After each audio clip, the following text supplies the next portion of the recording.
Hi friends, in this video we will see how to use sum up to functions, or in other words year to date functions.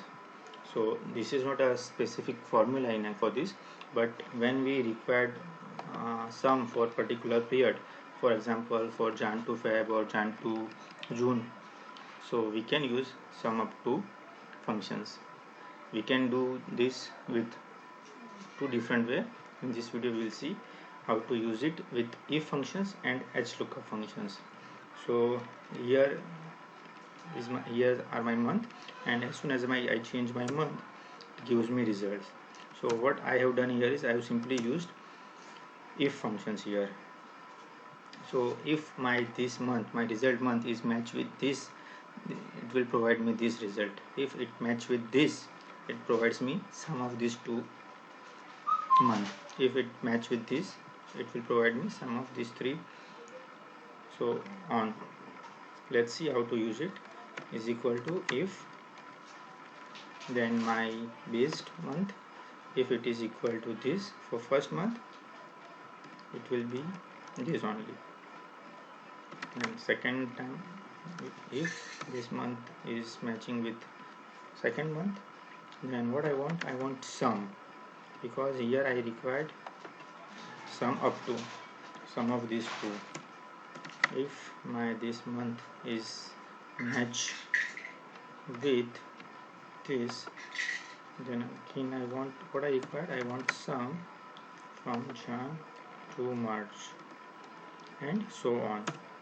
So here I get result 60, because this is sum from Jan to March.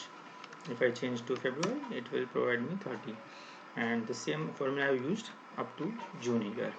So if I change my month to June, it will give me, sorry, yeah, here we have used up to June. So as soon as I change my month, it will provide me the result. This is up to March, so it is showing false.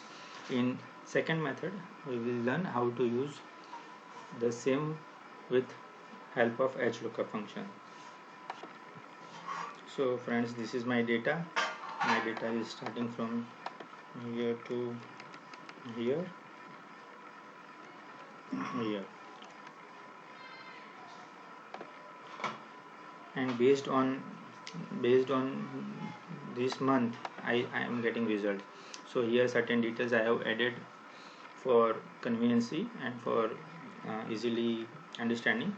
So first I have added here month. For January it is Jan to Jan. For February month I have mentioned here Jan to Feb, Jan to March, and so on. And one additional I have mentioned sum up to column here, which will provide me result for the month and for previous month. So this column is providing result me from Jan to March, Jan to April, Jan to May, and Jan to June. So this is extra I have mentioned here for better understanding. And as soon as I change my month here,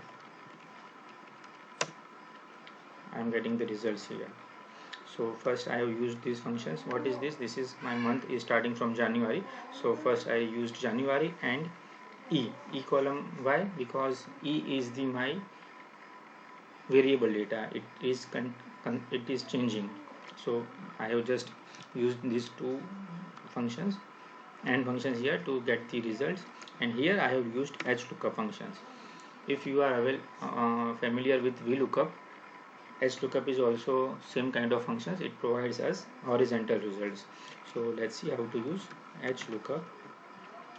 So this is my based. So first I will select my lookup value. This is my lookup value. This is table. So the first this value to be lookup from here, and after lookup provide me this results from here, which is column number 8, comma 8 and 0. That's it. So as soon as I change month Jan, it is providing me Jan to June result. For April it is providing me, you can see that my month is also changing here based on this, because I have used here with functions that Jan and this month. So based on this is providing me these results. So with the help of such functions you can get result as per your requirement. I hope this is useful for you, and thanks for watching.